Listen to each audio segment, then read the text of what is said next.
और चलिए अब रुक करते हैं न्यूज प्लस खबरों का। मुख्यमंत्री गहलोत आज मुंबई हैदराबाद दौरे पर हैं। जयपुर से मुंबई के लिए रवाना हुए हैं मुख्यमंत्री गहलोत। दिन में मुंबई में स्थानीय कार्यक्रम में हिस्सा लेंगे। देर शाम को हैदराबाद जाएंगे मुख्यमंत्री गहलोत। तेलंगाना में कांग्रेस प्रत्याशियों के समर्थन में प्रचार करेंगे। आज रात हैदराबाद में ही रुकेंगे मुख्यमंत्री अशोक गहलोत। तेलंगाना के प्रवासी राजस्थानियों से भी मुलाकात करेंगे। हैदराबाद समेत तेलंगाना में बड़ी संख्या में प्रवासी राजस्थानी तेलंगाना विधानसभा चुनाव के लिए 30 नवंबर को वोटिंग है और मुख्यमंत्री अशोक गहलोत मुंबई के लिए रवाना हो गए हैं। दौरे पर रहेंगे। आज रात्रि विश्राम भी वहीं करने वाले हैं। आज मुंबई हैदराबाद दौरे पर है। जयपुर से मुंबई के लिए रवाना हुए हैं मुख्यमंत्री गहलोत। दिन में मुंबई में स्थानीय कार्यक्रम में हिस्सा लेंगे। निजी कार्यक्रम बताया जा रहा है जिसमें शामिल होने के लिए पहुंच रहे हैं मुंबई, लेकिन देर शाम को हैदराबाद जाएंगे मुख्यमंत्री गहलोत और तेलंगाना में कांग्रेस प्रत्याशियों के समर्थन में प्रचार करेंगे। इससे पहले राजस्थान विधानसभा चुनाव का घमासान था, लेकिन चुनाव और वोटिंग होने के बाद सीधे तेलंगाना का रुख मुख्यमंत्री अशोक गहलोत ने किया है। आज रात हैदराबाद में ही रुकेंगे मुख्यमंत्री गहलोत। तेलंगाना के प्रवासी राजस्थानियों से भी मुलाकात करेंगे। हैदराबाद समेत तेलंगाना में बड़ी संख्या में प्रवासी राजस्थानी रहते हैं और ऐसे में तेलंगाना विधानसभा चुनाव के लिए 30 नवंबर को वोटिंग होने वाली है। विधानसभा चुनाव मतदान के फाइनल आंकड़े जारी हो गए। इस बार प्रदेश में रिकॉर्ड तोड़ 75.45% हुआ है मतदान। आजादी से लेकर अब तक के 71 साल में 16 चुनाव में सर्वाधिक वोटिंग हुई। इस बार पिछले विधानसभा चुनाव में 74.71% की तुलना में 0.74% तक ये आंकड़ा जा बढ़ा है। इससे पहले सर्वाधिक 75.05% मतदान 2013 में दर्ज हुआ था। इस बार ईवीएम से 74.62% और पोस्टल बैलेट 0.83% की वोटिंग हुई है। सबसे ज्यादा पोखरण में हुई है 87.79%। तिजारा में भी कम नहीं हुई। तिजारा में 86.11% की वोटिंग हुई और 20 से ज्यादा तो सीटें ऐसी हैं जहां 80% से ज्यादा की वोटिंग हुई। सबसे कम मारवाड़ जंक्शन में 61.29% की वोटिंग, आहोर में 61.24% की वोटिंग हुई। ईवीएम के अनुसार पुरुषों की बजाय महिलाओं ने ज्यादा मतदान किया। महिला वोटिंग पुरुषों से 0.19% ज्यादा रही। पिछली बार से 0.74% ज्यादा है। महिलाओं ने 74.72% और पुरुषों ने 74.53% मतदान किया है। और ये आंकड़े हैं जो अब फाइनल रिकॉर्ड सामने आ रहा है। 20 से ज्यादा ऐसी सीटें हैं जहां 80% से ज्यादा की वोटिंग हुई है। विधानसभा चुनाव मतदान के फाइनल आंकड़े जारी हुए हैं। प्रदेश में रिकॉर्ड मतदान हुआ। 75.45% हुआ मतदान। आजादी से अब तक के 71 साल में 16 चुनाव में सर्वाधिक वोटिंग इस वर्ष की हुई और यही आंकड़ा भी था। यही उम्मीद भी की जा रही थी। यही कोशिश थी निर्वाचन विभाग की और प्रदेश सरकार की और अलग अलग दलों की भी। पिछले विधानसभा चुनाव में 74.71% की तुलना में 0.74% ज्यादा हुई है वोटिंग। इससे पहले सर्वाधिक 2013 में 75.05% मतदान हुआ था। इस बार ईवीएम से 74.62% और पोस्टल बैलेट से 0.83% वोटिंग हुई है। सबसे ज्यादा पोखरण में हुई है 87.79% और तिजारा में 86.11% की वोटिंग हुई है। 20 से ज्यादा ऐसी सीटें हैं जहां 80% से ज्यादा की वोटिंग हुई है। सबसे कम मारवाड़ जंक्शन में 61.29%, आहोर में 61.24% वोटिंग हुई है। ईवीएम के अनुसार पुरुषों की बजाय महिलाओं की भूमिका और सक्रियता ज्यादा दिखाई दी है, क्योंकि महिलाओं ने ज्यादा मतदान किया है पुरुषों की तुलना में। महिला वोटिंग पुरुषों से 0.19% ज्यादा रहा है। पिछली बार से इसका अगर तुलना की जाए तो 0.74% ज्यादा वोटिंग हुई है। महिलाओं ने 74.72% और पुरुषों ने 74.53% मतदान किया।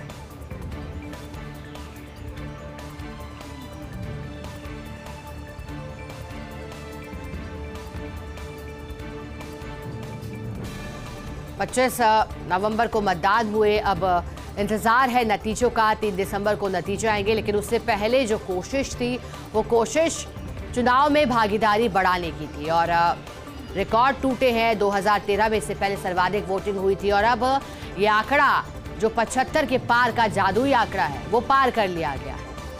जनता ने किस पर भरोसा जताया है ये तो नतीजे ही तय कर पाएंगे।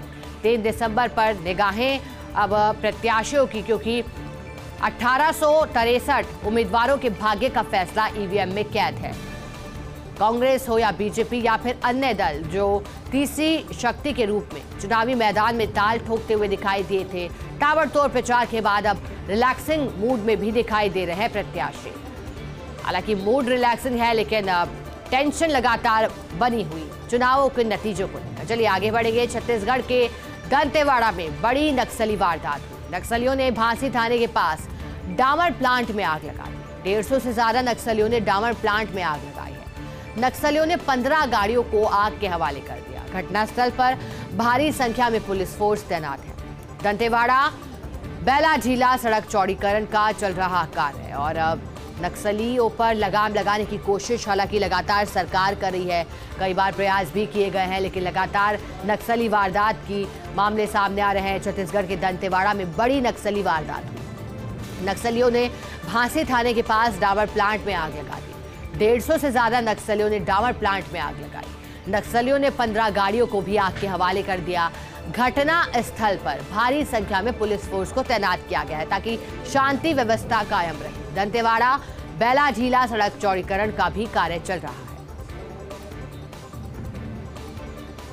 राजस्थान हाईकोर्ट जोधपुर से बड़ी खबर आ रही है। बिना पर्यावरणीय मंजूरी के बीसलपुर बांध से 20 साल तक बजरी खनन पर अब रोक लगा दी गई है। एनजीटी ने प्रदूषण नियंत्रण मंडल को नियमों की अवहेलना पर कार्रवाई के निर्देश भी दे दिए। एनजीटी ने पूर्वी राजस्थान नहर परियोजना निगम लिमिटेड ERCPCL को ये निर्देश दिए हैं कि जब तक पर्यावरणीय मंजूरी नहीं मिलती तब तक बजरी खनन पर रोक रहे। तब तक परियोजना प्रस्तावक को डीसिल्टिंग, ड्रेजिंग गतिविधियां, बजरी निकालने और निस्तारण की अनुमति से रोकने का आदेश है। एनजीटी के न्यायिक सदस्य सुधीर अग्रवाल, विशेषज्ञ सदस्य डॉक्टर अफरोज अहमद की खंडपीठ ने आदेश दिए हैं। जोधपुर निवासी दिनेश बोथरा की याचिका पर फैसला भी सुनाया गया है और ये महत्वपूर्ण फैसला भी इस लिहाज से क्योंकि कोशिश यही है कि अब बजरी खनन पर रोक रहे, अवैध खनन ना हो और अगर कोई अवैध खनन करते हुए पाया जाता है तो फिर उस पर नियमानुसार कार्रवाई की जाएगी। राजस्थान हाईकोर्ट जोधपुर से बड़ी खबर है। बिना पर्यावरणीय मंजूरी बीसलपुर बांध से 20 साल तक बजरी खनन पर रोक है। एनजीटी ने प्रदूषण नियंत्रण मंडल को नियमों की अवहेलना पर कार्रवाई के निर्देश दे दिए। एनजीटी ने पूर्वी नहर राजस्थान नहर परियोजना निगम लिमिटेड यानी कि ERCPCL को ये निर्देश दिए। जब तक पर्यावरणीय मंजूरी नहीं मिलती तब तक बजरी खनन पर रोक रहेगी। तब तक परियोजना प्रस्तावक को भी डीसिल्टिंग, ड्रेजिंग गतिविधियां, बजरी निकालने और निस्तारण की अनुमति से रोकने का आदेश है। एनजीटी के न्यायिक सदस्य सुधीर अग्रवाल, विशेषज्ञ सदस्य डॉक्टर अफरोज अहमद की खंडपीठ ने आदेश दिए हैं। जोधपुर निवासी दिनेश बोथरा ने याचिका दायर की थी और इसी याचिका पर फैसला सुनाया गया। चीन की चिंता, राजस्थान में अलर्ट। राजस्थान में बच्चों में एकाएक निमोनिया केस बढ़ गए। केंद्रीय स्वास्थ्य सेवा महानिदेशक ने सभी राज्यों को पत्र लिखा है। चिकित्सा विभाग ने किसी भी आपात स्थिति से निपटने के लिए तैयारी पूरी की है।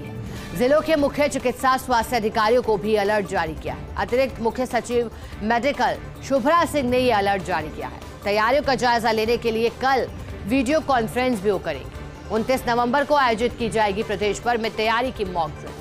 क्योंकि चिंता बड़ी है, चीन से जिस तरह की तस्वीरें आ रही हैं और बताया जा रहा है कि वहाँ फेफड़ों से संबंधित परेशानी बच्चों को हो रही है, जुकाम खांसी के मरीज बढ़े हैं। ऐसे में कोरोना की वेव को लेकर के तो अलर्ट है, लेकिन अब यहाँ संशय बना है कि आखिरकार ये कौन सी बीमारी है जिसके मामले बढ़ रहे हैं। चीन की चिंता तो राजस्थान में हुआ अलर्ट। चीन में बच्चों में एकाएक निमोनिया केस बढ़े हैं।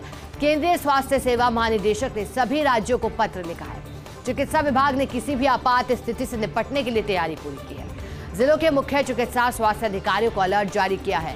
अतिरिक्त मुख्य सचिव मेडिकल शुभ्रा सिंह ने अलर्ट जारी किया। तैयारियों का जायजा लेने के लिए कल वीडियो कॉन्फ्रेंस भी करें। 29 नवंबर को आयोजित की जाएगी प्रदेश भर में मॉक ड्रिल की तैयारी।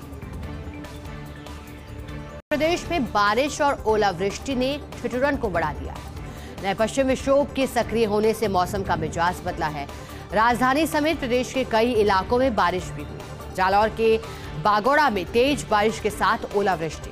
पाली, सिरोही, जोधपुर, बाड़मेर समेत कई जिले ऐसे हैं जहां बारिश दर्ज की गई। जालौर और बाड़मेर में बिजली गिरने से 2 लोगों की जान चली गई। बारिश और ओलावृष्टि से प्रदेश भर के तापमान में भी गिरावट दर्ज की गई। अधिकतम शहरों में दिन का तापमान 25 डिग्री से नीचे रहा। प्रदेश में कल दिन में सबसे ठंडा मौसम बाड़मेर में रहा। बाड़मेर में कल दिन का तापमान 17.9 डिग्री दर्ज किया गया और चौंकाने वाला क्योंकि अधिकतम तापमान इतना रहा।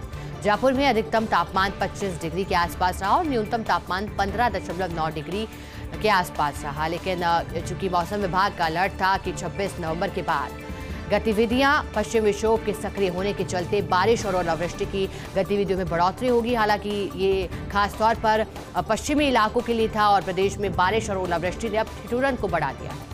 नए पश्चिम विक्षोभ के सक्रिय होने से मौसम का मिजाज बदला है। राजधानी समेत प्रदेश के कई इलाकों में बारिश हुई। जालौर के बागोड़ा में तेज बारिश के साथ ओलावृष्टि हुई है।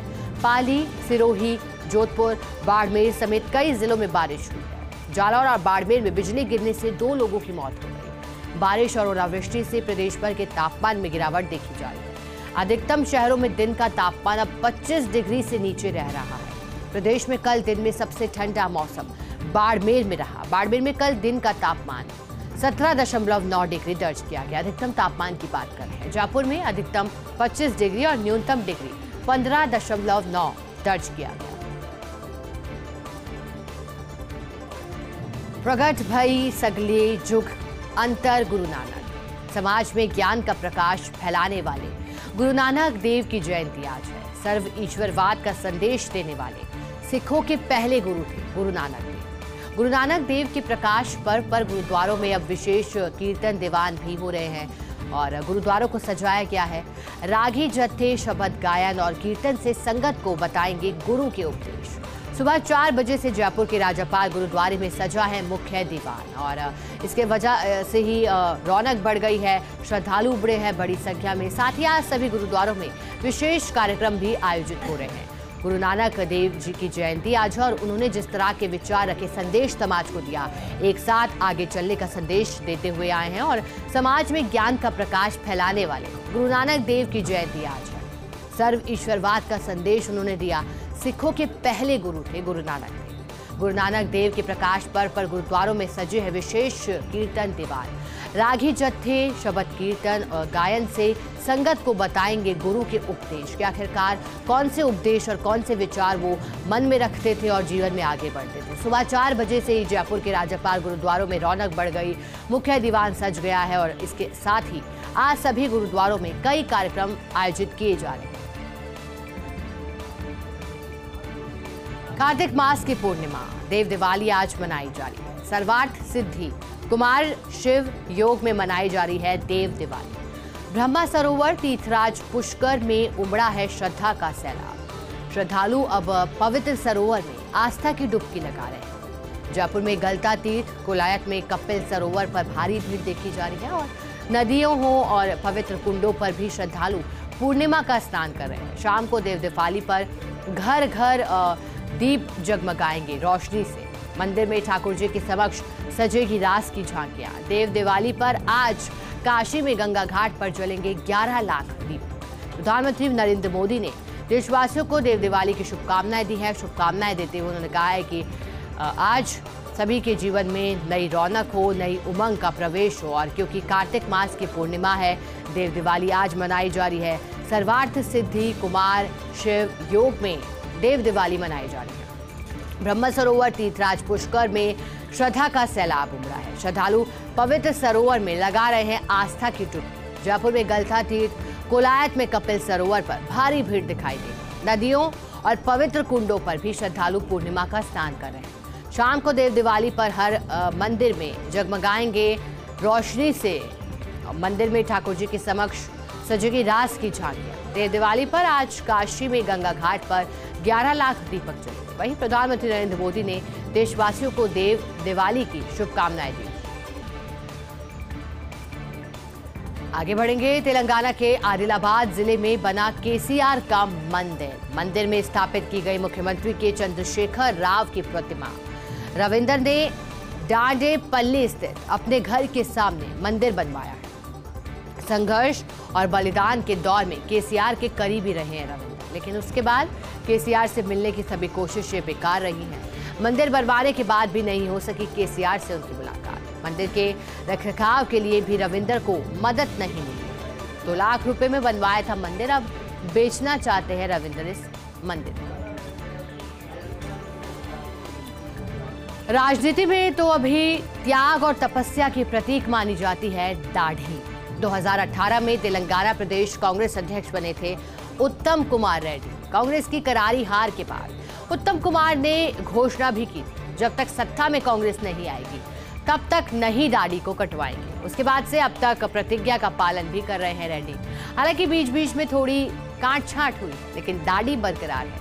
बीआरएस के नेता रीच से करते हैं उत्तम कुमार रेड्डी की तुलना। अब नई प्रतिज्ञा, पार्टी हार गई तो संन्यास ले लेंगे उत्तम कुमार रेड्डी।